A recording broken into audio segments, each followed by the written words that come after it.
only when they was here. This is what happens to a fish when I catch them today, or when any of my friends catch them and they'll give them to me. Becky, what kind of batter is that? This is for anybody who wants to duplicate this. This is flour, egg, and panko crumbs. Plain Flour, egg, and panko crumbs. And boy, look at that.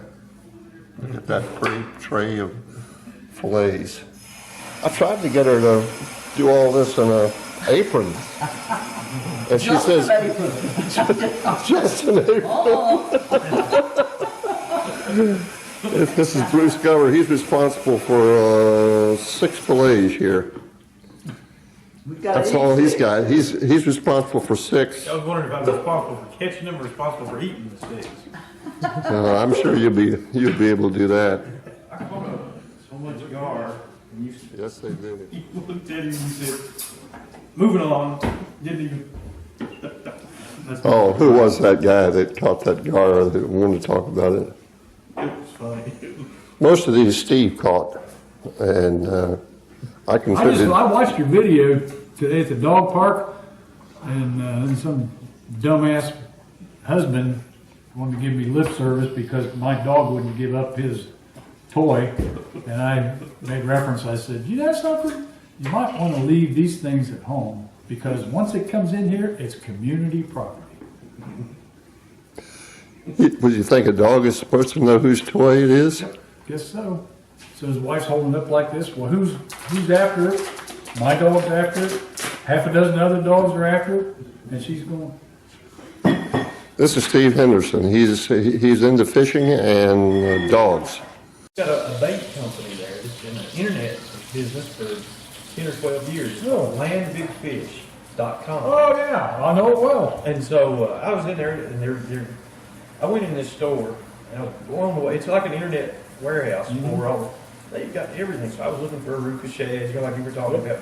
They had holes. And through my Steve, got in Florida, and I said, he's looking for, looking for a Ruka shad, stick to this pipe. I said, I just want to see if y'all have one. So he's over there, sure enough, did. And all these things. And he said, well, y'all have a club. And I said, well, I don't have a sticker. I said, he's the president of the club. He said, we give club discounts. So it's a huge discount. He said, all you have to do is send me a list of the email or something. And I can give you the guy's name, but if one of your club members orders something from Okay. Super duper fishermen. You don't need any narrative. Eating their catch. we don't need a narrative. Yeah, you do. Two things. You Yeah, you do. Point the camera. Yeah, you Don't do. touch anything. I'm not touching anything. This is Okay. tilapia that was bought at Sam's Club. No, it's not either. This is Florida. Don't. Florida junk. Steve is a catch and release guy. Very good. Oh, my. Okay. What? It'll be eventually released. You drop. Good comment, Dave. Okay, I can have the camera. Just let me. Multi-pound fish, anywhere from 3 pounds to, I'd say the biggest we caught that day was probably 8 pounds, 8, 9 pounds, somewhere. But we didn't have time to weigh them. We were just catching them and releasing them and going back through there. But we caught fish after fish after fish on these spinner baits. That's all we were throwing. And the fish were just slamming those things. And it was all against those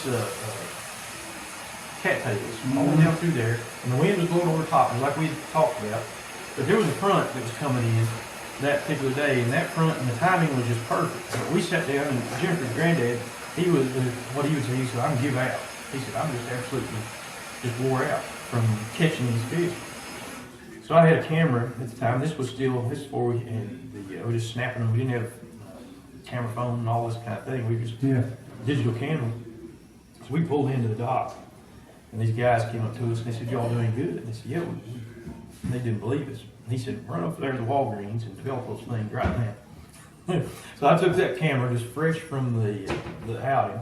He went on inside the trailer where we are now. And I went to Walgreens and developed doubles of those pictures. So I brought them back, a big stack, maybe 2 stacks like this.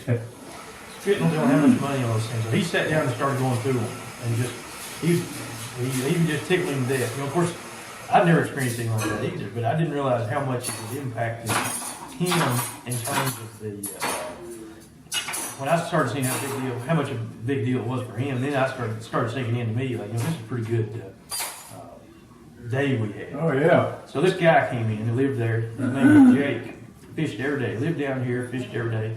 And that particular day, he decided that, well, he didn't decide. He couldn't go. He was playing music at a place that he had to go to. So Jake comes in the door and he said, "Y'all do any good?" And so my grandfather-in-law, Jack, he says, "Sit down here a minute." And so here's Jake. He comes there and he hands him this big wad of pictures. Jake sits down there and Jake starts smiling. And then all of a sudden that frown starts building on his face. More he goes through there. "Y'all caught all of these?" And Jack said, "Within an hour and a half, everyone you're seeing in that pot of pictures we caught in one, 150 yard in the marsh, in the Yale Marsh before it all padded up." Uh-huh. And I actually have an album at home, a scrapbook I made of just that particular thing. I wrote down all the details best I could at the time and where they were and all this kind of stuff. That was the single best day, other than that big one I caught last year. That obviously is the best fish, but as far as the numbers, they don't tell me how many pounds of fish we caught during that. Wasn't any skill involved with it at all. It was purely to get out of the wind, and that was the only place I knew of that we would get some shells. Short of going to Orange Canal and the wind coming off the west. Folks over here at the park now, over there at Eagle's Nest, they still talk about that day and the fish that we were able to bring in. And it was amazing. It was one of those once in a lifetime types of things. But the volume and the size of this fish was what was just incredible. they're still there. My neighbor Stan hit them 2 years ago fishing a tournament. And he took me back there the following weekend. We went back. We didn't do any good at all. But we were there 3 or 4 weeks ago. And we came back to an intersection in the Yale Marsh. Yeah. I said, "This is where we got him." And he's throwing a zoom horny toad. Yeah. And just getting it barely under the water and just creating a wake. And next thing you know, he says, "Look at this, look at this." And about 15 feet away, here came this submarine after. Boom. And it was about 3.5 pound bass. And I looked on my phone to see if I had a picture of it. I'd already deleted it, or I used it on the website. But yeah, that was something before. Anyway, he caught 2 out of there. I didn't catch anything. That should be turning on now. And